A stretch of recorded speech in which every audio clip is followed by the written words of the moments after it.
ان سے کہہ دو کہ خدا کی ہدایت یعنی دین اسلام ہی ہدایت ہے۔ القرآن والحکیم۔ شروع اللہ کے نام سے جو بڑا مہربان نہایت رحم والا ہے۔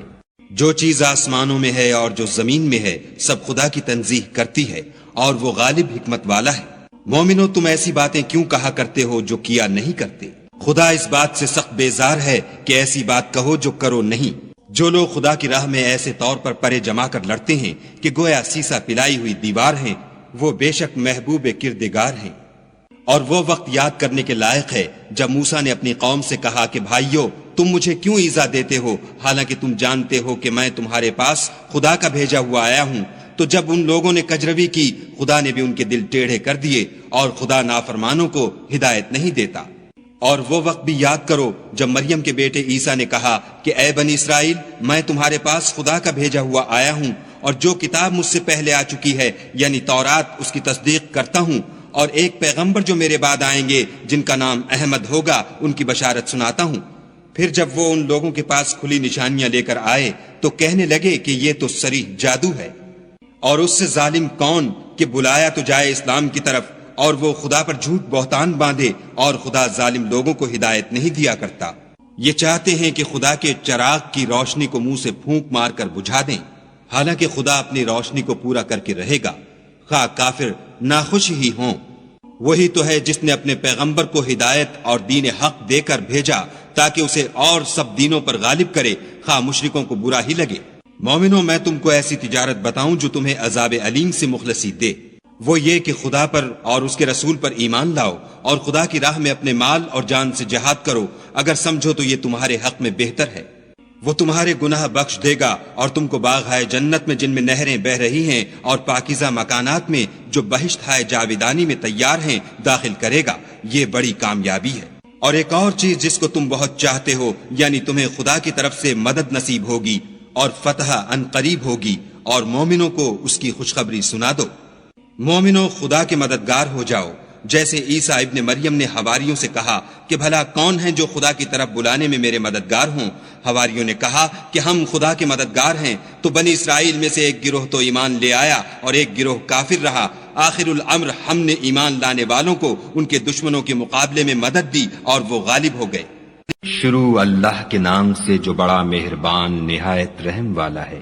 جو چیز آسمانوں میں ہے اور جو چیز زمین میں ہے سب خدا کی تسبیح کرتی ہے جو بادشاہ حقیقی، پاک ذات، زبردست حکمت والا ہے۔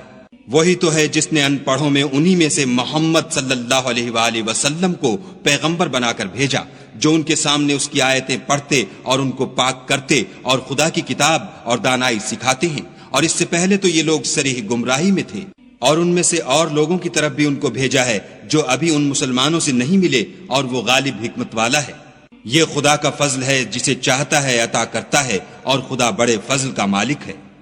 جن لوگوں کے سر پر تورات لدوائی گئی پھر انہوں نے اس کے بارے تعمیل کو نہ اٹھایا، ان کی مثال گدھے کسی ہے جس پر بڑی بڑی کتابیں لدی ہوں۔ جو لوگ خدا کی آیتوں کی تکذیب کرتے ہیں ان کی مثال بری ہے، اور خدا ظالم لوگوں کو ہدایت نہیں دیتا۔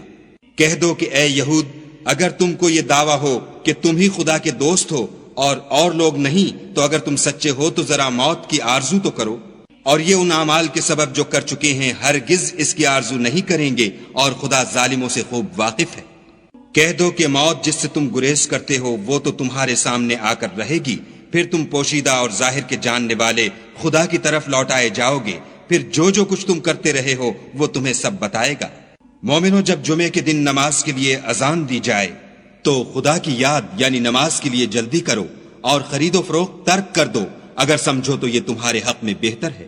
پھر جب نماز ہو چکے تو اپنی اپنی راہ لو اور خدا کا فضل تلاش کرو، اور خدا کو بہت بہت یاد کرتے رہو تاکہ نجات پاؤ۔ اور جب یہ لوگ سودا بکتا یا تماشا ہوتا دیکھتے ہیں تو ادھر بھاگ جاتے ہیں اور تمہیں کھڑے کا کھڑا چھوڑ جاتے ہیں۔ کہہ دو کہ جو چیز خدا کے ہاں ہے وہ تماشے اور سودے سے کہیں بہتر ہے، اور خدا سب سے بہتر رزق دینے والا ہے۔ شروع اللہ کے نام سے جو بڑا مہربان نہایت رحم والا ہے۔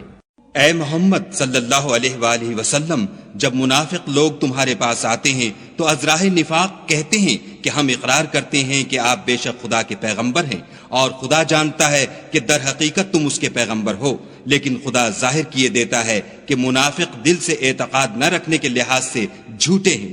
انہوں نے اپنی قسموں کو ڈھال بنا رکھا ہے اور ان کے ذریعے سے لوگوں کو راہ خدا سے روک رہے ہیں۔ کچھ شک نہیں کہ جو کام یہ کرتے ہیں برے ہیں۔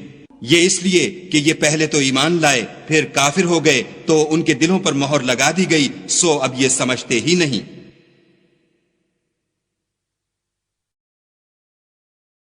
اور جب تم ان کے تناسب اعضا کو دیکھتے ہو تو ان کے جسم تمہیں کیا ہی اچھے معلوم ہوتے ہیں، اور جب وہ گفتگو کرتے ہیں تو تم ان کی تقریر کو توجہ سے سنتے ہو، گویا لکڑیاں ہیں جو دیواروں سے لگائی گئی ہیں، بزدل ایسے کہ ہر زور کی آواز کو سمجھیں کہ ان پر بلا آئی۔ یہ تمہارے دشمن ہیں، ان سے بے خوف نہ رہنا، خدا ان کو ہلاک کرے، یہ کہاں بہ کے پھرتے ہیں۔ اور جب ان سے کہا جائے کہ آؤ رسول خدا تمہارے لیے مغفرت مانگیں تو سر ہلا دیتے ہیں، اور تم ان کو دیکھو کہ تکبر کرتے ہوئے منہ پھیر لیتے ہیں۔ تم ان کے لیے مغفرت مانگو یا نہ مانگو، ان کے حق میں برابر ہے، خدا ان کو ہرگز نہ بخشے گا، بے شک خدا نافرمان لوگوں کو ہدایت نہیں دیا کرتا۔ یہی ہیں جو کہتے ہیں کہ جو لوگ رسول خدا کے پاس رہتے ہیں ان پر کچھ خرچ نہ کرو، یہاں تک کہ یہ خود بخود بھاگ جائیں، حالانکہ آسمانوں اور زمین کے خزانے خدا ہی کے ہیں، لیکن منافق نہیں سمجھتے۔ کہتے ہیں کہ اگر ہم لوٹ کر مدینے پہنچے تو عزت والے ذلیل لوگوں کو وہاں سے نکال باہر کریں گے، حالانکہ عزت خدا کی ہے اور اس کے رسول کی اور مومنوں کی، لیکن منافق نہیں جانتے۔ مومنوں، تمہارا مال اور اولاد تم کو خدا کی یاد سے غافل نہ کر دے، اور جو ایسا کرے گا تو وہ لوگ خسارہ اٹھانے والے ہیں۔ اور جو مال ہم نے تم کو دیا ہے اس میں سے اس وقت سے پیشتر خرچ کر لو کہ تم میں سے کسی کی موت آ جائے تو اس وقت کہنے لگے کہ اے میرے پروردگار، تو نے مجھے تھوڑی سی اور مہلت کیوں نہ دی تاکہ میں خیرات کر لیتا اور نیک لوگوں میں داخل ہو جاتا۔ اور جب کسی کی موت آ جاتی ہے تو خدا اس کو ہرگز مہلت نہیں دیتا، اور جو کچھ تم کرتے ہو خدا اس سے خبردار ہے۔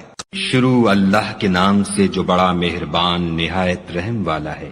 جو چیز آسمانوں میں ہے اور جو چیز زمین میں ہے سب خدا کی تسبیح کرتی ہے، اسی کی سچی بادشاہی ہے اور اسی کی تعریف لامتناہی ہے، اور وہ ہر چیز پر قادر ہے۔ وہی تو ہے جس نے تم کو پیدا کیا، پھر کوئی تم میں کافر ہے اور کوئی مومن، اور جو کچھ تم کرتے ہو خدا اس کو دیکھتا ہے۔ اسی نے آسمانوں اور زمین کو مبنی بر حکمت پیدا کیا، اور اسی نے تمہاری صورتیں بنائیں اور صورتیں بھی پاکیزہ بنائیں، اور اسی کی طرف تمہیں لوٹ کر جانا ہے۔ جو کچھ آسمانوں اور زمین میں ہے وہ سب جانتا ہے، اور جو کچھ تم چھپا کر کرتے ہو اور جو کھلم کھلا کرتے ہو اس سے بھی آگاہ ہے، اور خدا دل کے بھیدوں سے واقف ہے۔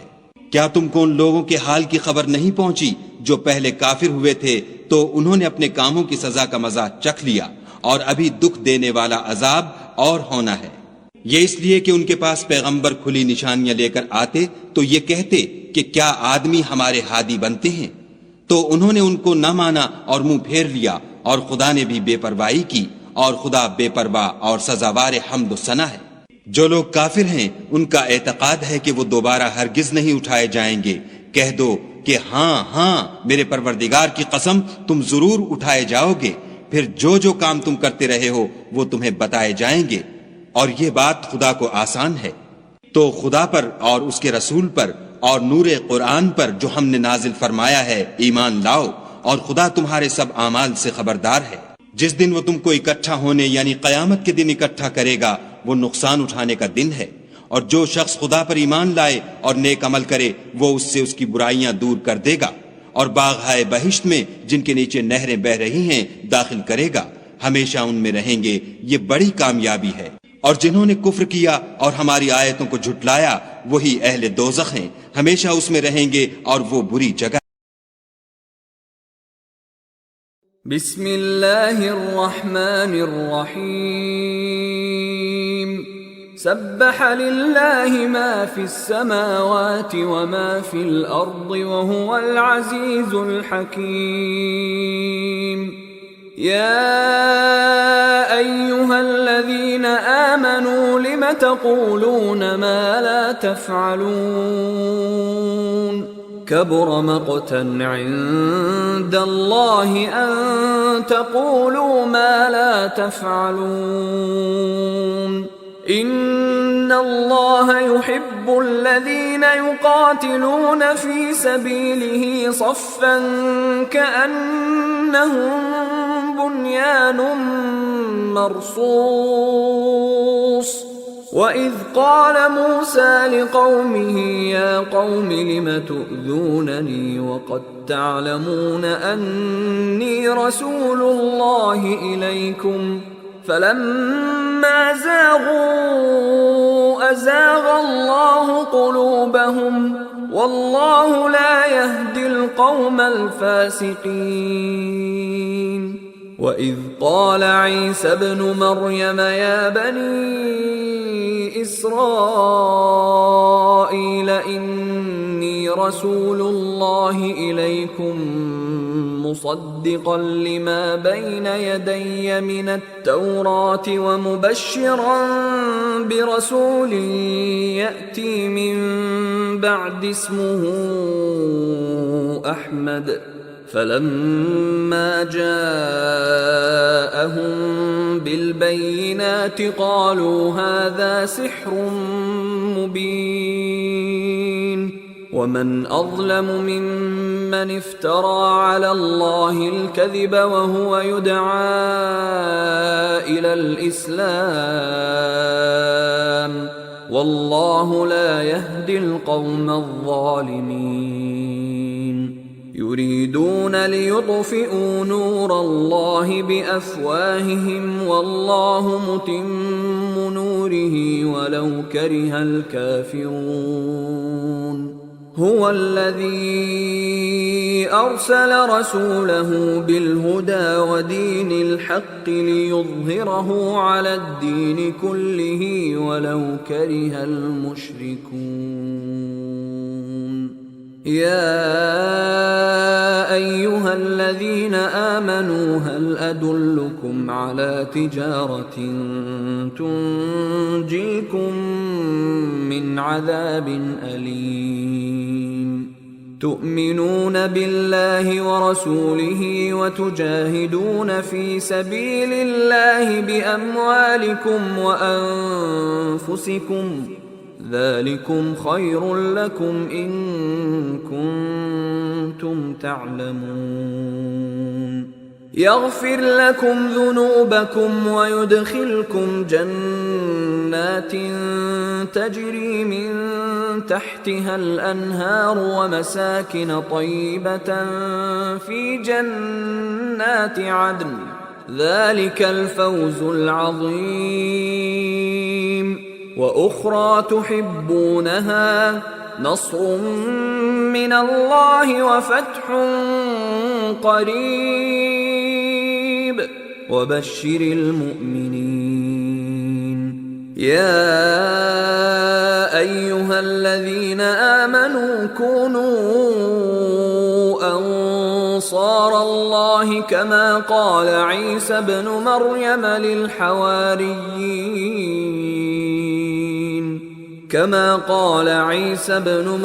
للحواريين من أنصاري إلى الله قال الحواريون نحن أنصار الله.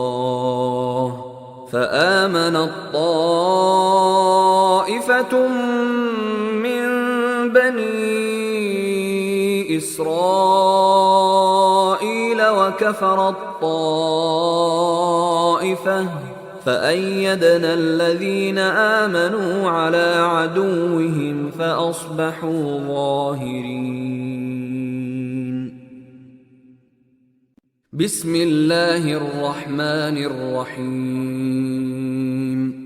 يسبح لله ما في السماوات وما في الأرض الملك القدوس العزيز الحكيم.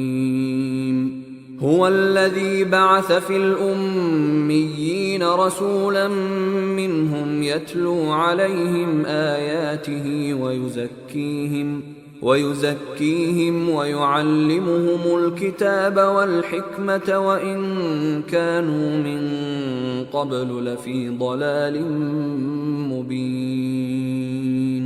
وآخرين منهم لما يلحقوا بهم وهو العزيز الحكيم. ذلك فضل الله يؤتيه من يشاء والله ذو الفضل العظيم. مثل الذين حملوا التوراة ثم لم يحملوها كمثل الحمار يحمل أسفارا بئس مثل القوم الذين كذبوا بآيات الله والله لا يهدي القوم الظالمين.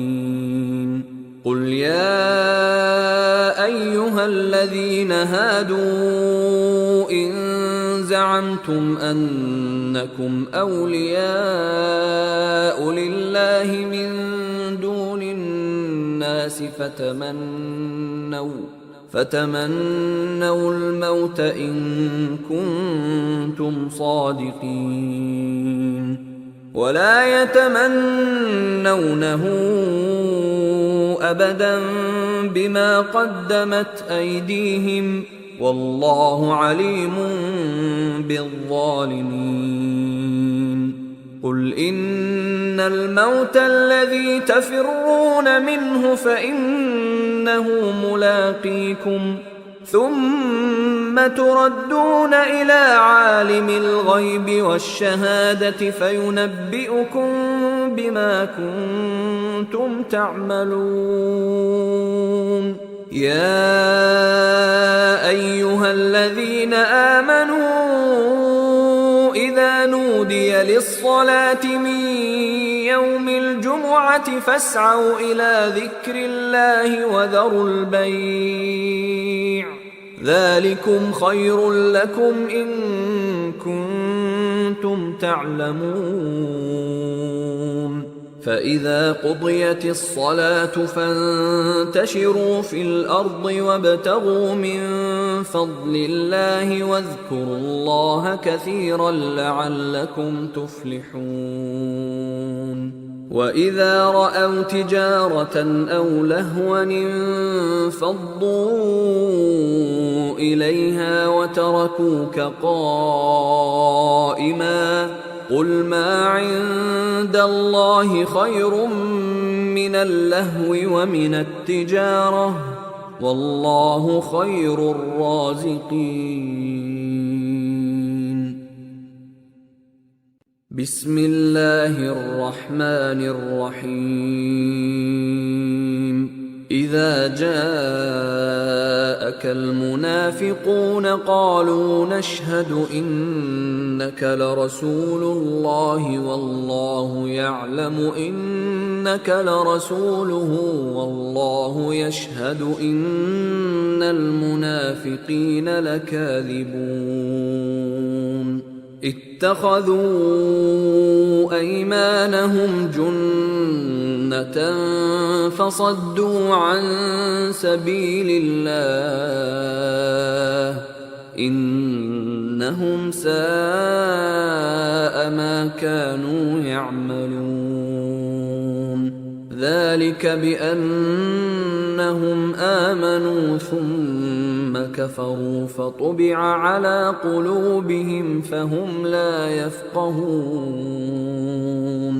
وإذا رأيتهم تعجبك أجسامهم وإن يقولوا تسمع لقولهم كأنهم خشب مسندة يحسبون كل صيحة عليهم هم العدو فاحذرهم قاتلهم الله أنى يؤفكون.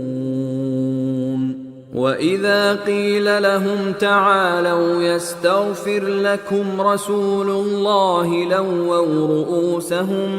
لووا رؤوسهم ورأيتهم يصدون وهم مستكبرون. سواء عليهم أستغفرت لهم أم لم تستغفر لهم لن يغفر الله لهم إن الله لا يهدي القوم الفاسقين. هم الذين يقولون لا تنفقوا على من عند رسول الله حتى ينفضوا ولله خزائن السماوات والأرض ولكن المنافقين لا يفقهون يقولون لئن رجعنا إلى المدينة ليخرجن الأعز منها الأذل ولله العزة ولرسوله وللمؤمنين ولكن المنافقين لا يعلمون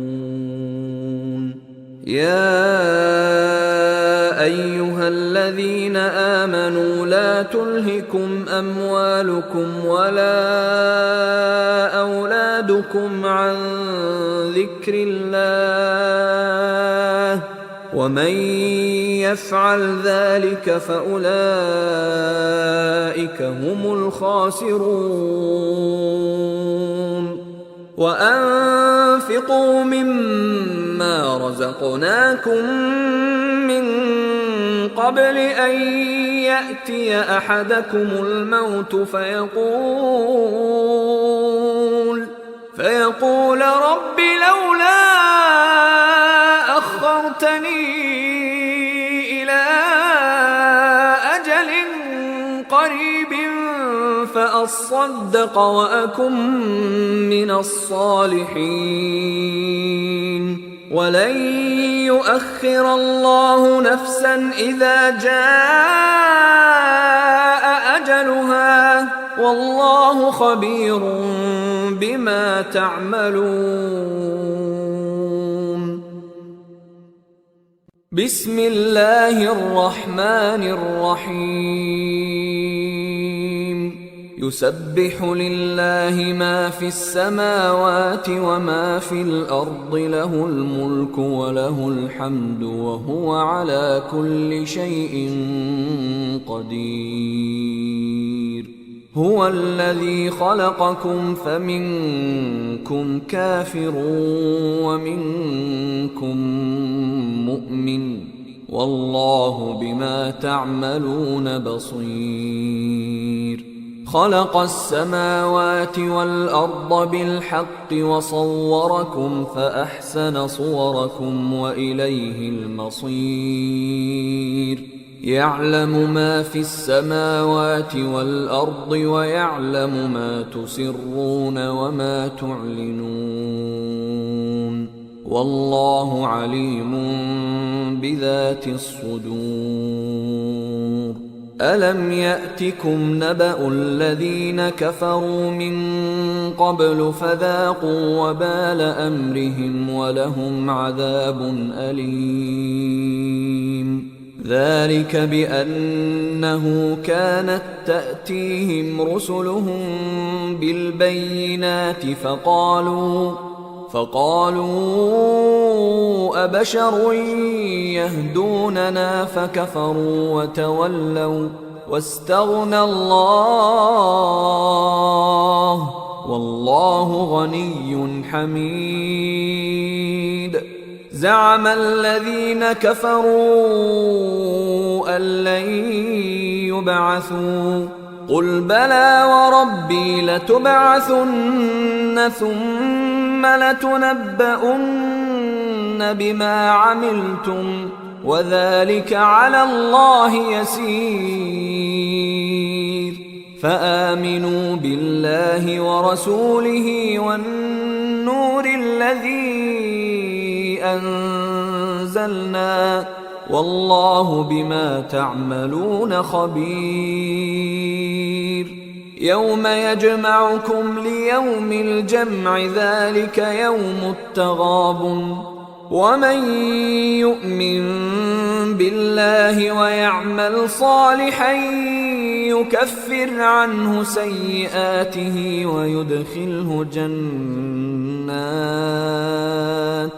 ويدخله جنات تجري من تحتها الأنهار خالدين فيها أبدا ذلك الفوز العظيم.